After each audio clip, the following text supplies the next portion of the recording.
Exercise 6.1 question number 1 देखो, in triangle P Q R D is the mid point of Q R. चलो इन्होंने पहले बता दिया। देखो ये बार लगा है ना, मतलब क्यू आर हमारी साइड है। देखो ये क्यू आर हमारी साइड है, ये क्यू आर हमारी साइड है, डी मिड पॉइंट है। मिड पॉइंट तो आपको पता है ना कि एक लाइन के बीच में जो एक बीच वाला पॉइंट बनता है ना, कोई भी एक लाइन के बीच में, उसको मिड पॉइंट कहते हैं। और मिड पॉइंट की एक और खासियत होती है कि वो उस लाइन को, जिस भी लाइन में बन रहा है उसको इक्वली डिवाइड कर देता है। ठीक है, मिड पॉइंट की ये प्रॉपर्टी होती है। तो ये हमारा क्यू आर है और डी इसका मिड पॉइंट है, तो मतलब ये देखो ये बराबर होगा इसके, क्यू डी बराबर होगा डी आर के। देखो डी मिड पॉइंट है, D is the mid point of side Q R. तो इससे हमें क्या एनालाइज होता है कि हमारा जो क्यू डी है वो किसके बराबर होगा, डी आर के। क्योंकि डी मिड पॉइंट है तो जितना ये होगा उतना ही ये होगा। समझ गए ना? तो Q D is equal to D R. अब देखो पहला क्या पूछ रहा है, पहले में पूछ रहा है कि पी एम क्या है। हमारी जो साइड है ना, देखो मैंने बता दिया ना पी एम साइड डोनेट करता है। तो हमारा जो पी एम है, ये देखो पी मैंने यहाँ बना दिया है, दिख भी नहीं रहा होगा आपको। ये पी एम क्या है हमारा, बताओ। जो हमारा ये पी एम है, देखो देखेंगे तो वर्टेक्स से बन रहा है, ऑपोजिट साइड में बन रहा है क्यू आर के। ठीक है, और देखो 90 डिग्री भी बन रहा है। इससे तो मुझे एक चीज़ याद आ गई, आप लोगों को याद आई? आ गई ना? यस, पी एम हमारा है ऑल्टीट्यूड।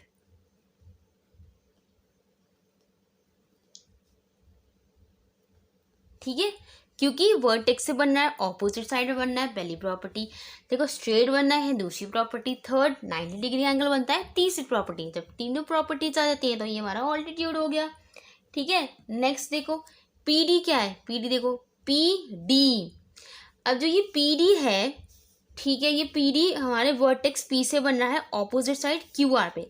लेकिन जब ये पी डी बन रहा है, मैंने मीडियन का बताया था कि जिस भी ऑपोजिट साइड पे वो जाएगा वो उसको इक्वली डिवाइड कर देगा। तो ये जब जा रहा है यहाँ बन रहा है, तो देखो ये इक्वली डिवाइड कर रहा है ना। और हमें क्वेश्चन में गिवन भी है कि डी हमारा मिड पॉइंट है क्यू आर का, तो डी ने क्यू डी को और डी आर बराबर है, तो मतलब हमारा पी डी क्या है, मीडियन है। समझ में आ रहा है ना? अब देखो आप पूछ रहा है कि क्यू एम क्या, क्यू एम, ये जो रुक जाओ मैं रेड पेन से डोनेट करूं, ये जो क्यू एम हमारा क्या बराबर है, एम आर के। ब्लू पेन से करते हैं। ये जो हमारा क्यू एम है एम आर के बराबर है, नहीं है। सिंपली आंसर होगा नो, क्योंकि हमें क्वेश्चन में गिवन था कि डी मिड पॉइंट है, तो ये बराबर कैसे हो सकता है, ये इसके बराबर है, ना कि क्यू एम इसके बराबर है। ठीक है, समझ में आया क्वेश्चन? अच्छे से समझो। नेक्स्ट क्वेश्चन पर आते हैं। देखो क्वेश्चन नंबर 2 कह रहा है, draw rough sketches for the following. A part, मतलब डायग्राम बनाना है obviously. In triangle A B C B E is a median. देखो क्वेश्चन को अच्छे से पढ़ोगे समझोगे ना तो बहुत अच्छे से समझ में आएगा। पहले कह रहा है इन ट्राइंगल ए बी सी। ठीक है, तो हमें ट्राइंगल बनाना है। चलो ट्राइंगल बनाते हैं, एक मिनट।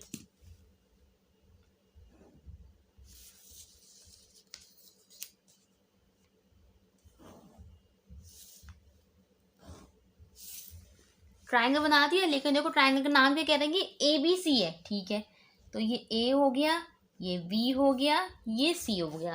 ठीक है, अब तो कह रहा है बी ई है ना हमारा मीडियन है। ठीक है, बी ई हमारा मीडियन है, तो बी तो है, ई चाहिए। तो मैंने आपको बताया था ना कि मीडियन कैसे बनता है, वर्टेक्स से ऑपोजिट साइड पर। ऑपोजिट साइड हमारी ए सी है, तो ये ऑपोजिट साइड पे बना दो। मैं ऐसे बना रही हूँ। नाम क्या देंगे, बी ई, क्योंकि कह रहा है बी ई हमारा मीडियन है, तो मैंने बी ई नाम दे दिया। अब मीडियन की क्या प्रॉपर्टी होती है कि जिस भी साइड को ये डिवाइड करता है वो उसको वो इक्वली डिवाइड कर देता है। सिंपल, कितना इजी बन गया है ना? देखो बी वाला देखो, in triangle P Q R, P Q and P R altitudes of the triangle. ठीक है, तो पहले ट्राइंगल बना लेते हैं। ठीक है, ट्राइंगल बनाते हैं, चलो।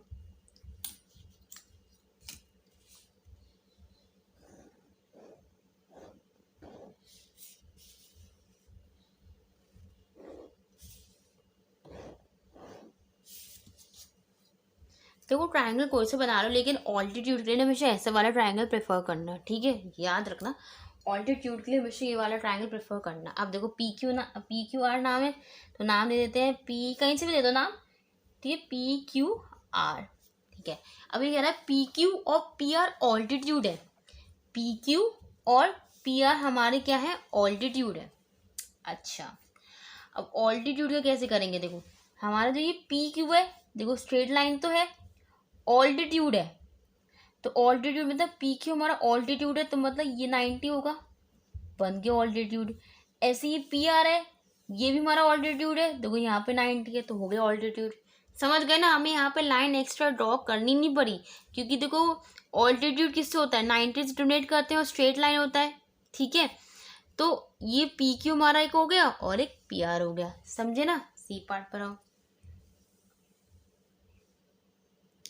सी पार्ट कहता है कि in triangle XYZ YL is an altitude in the exterior of the triangle. Exterior के बारे में आपको पता नहीं है, चलो पहले ट्राइंगल बना लेती हूँ, रुक जाओ। देखो ये ट्राइंगल बना लिया मैंने XYZ, हमें ये तो पता है कि YL हमारा ऑल्टीट्यूड होगा, ठीक है, YL हमारा ऑल्टीट्यूड होगा, लेकिन in the exterior of the triangle, exterior समझो जैसे कि होते हैं इंडोर गेम्स और एक होते हैं आउटडोर गेम्स। इंडोर गेम्स होते हैं कि हम अंदर घर में सब खेलते हैं, जैसे मान लो ये आपका घर है, तो जो भी आपके इंटीरियर गेम्स होंगे आप घर के अंदर ही खेलोगे, ठीक है, और जो भी आपके आउटडोर गेम्स होंगे वो आप घर के बाहर खेलोगे, यहाँ खेलोगे ना घर के बाहर, घर के अंदर तो खेलोगे नहीं, तो आउटडोर गेम्स का मतलब ही गलत हो जाएगा। ऐसे ही ट्राइंगल है, जैसे कि ये ट्राइंगल है, तो जो भी चीज़ें हो रही है ना वो इंटीरियर हो रही हैं, अगर ये बाहर आ जाती हैं तो वो एक्सटीरियर कहलाती हैं। तो भाई एक्सटीरियर का मतलब कि ट्राइंगल से बाहर बनना चाहिए, तो जो हमारा YL जो ऑल्टीट्यूड बनेगा वो एक्सटीरियर मतलब बाहर बनेगा, ठीक है। अब YL ऑल्टीट्यूड है, ठीक है, तो स्ट्रेट ही बनेगा, तो ये Y है तो L जो भी बनेगा स्ट्रेट बनेगा। रुक जाओ इससे बनाती हूँ, देखो स्ट्रेट बनेगा ना, स्ट्रेट बना रही हूँ, कोशिश कर रही हूँ, ठीक है। तो ये मेरा YL हो गया, हुआ नहीं हुआ, समझे ना, YL ऑल्टीट्यूड हो गया, तो ये 90 होगा। देखो कितना ईजिली बन गया, बस एक्सटीरियर कह रहा था तो मैं एक्सटीरियर बाहर बना दिया, और फिगर भी उसके हिसाब से बनाना, ठीक है। YL बन गया हमारा। Next question, question number 3, verify by drawing a diagram if the median and altitude of an isosceles triangle can be same. देखो मीडियन और ऑल्टीट्यूड बहुत रेयरली सेम होते हैं, लेकिन ये एक ट्राइंगल दे रहा है बेसिकली, वो है आइसोसेलेस ट्राइंगल। और आपको पता है कि आइसोसेलेस ट्राइंगल की प्रॉपर्टी क्या होती है कि कोई भी दो साइड्स इक्वल होती हैं, ठीक है। तो पहले हम ऑल्टीट्यूड बना लेते हैं, ए से ऑल्टीट्यूड बनाएंगे, स्ट्रेट बनेगा, ठीक है। तो AD हो गया। हम ये भी कह सकते हैं कि जो हमारा AD है वो परपेंडिकुलर है किसके, BC के, मैंने आपको बताया था ये, ठीक है। तो हमारा AD ऑल्टीट्यूड हो गया। तो अगर हम देखें तो एज सच ये अगर हम ऑब्जर्व करें तो ये आइसोसेलेस ट्राइंगल, ठीक है, तो हमने इसको ये तो उसकी दो साइड्स इक्वल हैं, हमने यहाँ ऑल्टीट्यूड बना दिया, तो हम ये देख सकते हैं कि जितनी ये है उतनी ये भी है। देख रहे हो ना, समझ रहे हो कि जितनी ये BD है उतनी भी DC है। अगर हम कोई और ट्राइंगल लेते तो शायद नहीं होता ये, लेकिन आइसोसेलेस ट्राइंगल देखो जितना ये है उतना ये है। तो हम ये भी कह सकते हैं कि अगर AD हमारा ऑल्टीट्यूड है, if AD is a altitude, तो AD हमारा मीडियन भी है, बिकॉज मीडियन क्या था कि वो जिस भी ऑपोजिट साइड बनता है उसको वो इक्वली डिवाइड कर देता है, तो ये इसको इक्वली डिवाइड ही कर रहा है ना, जितना ये, अच्छा डबल बनाओ, जितना ये है उतना यही है, ठीक है।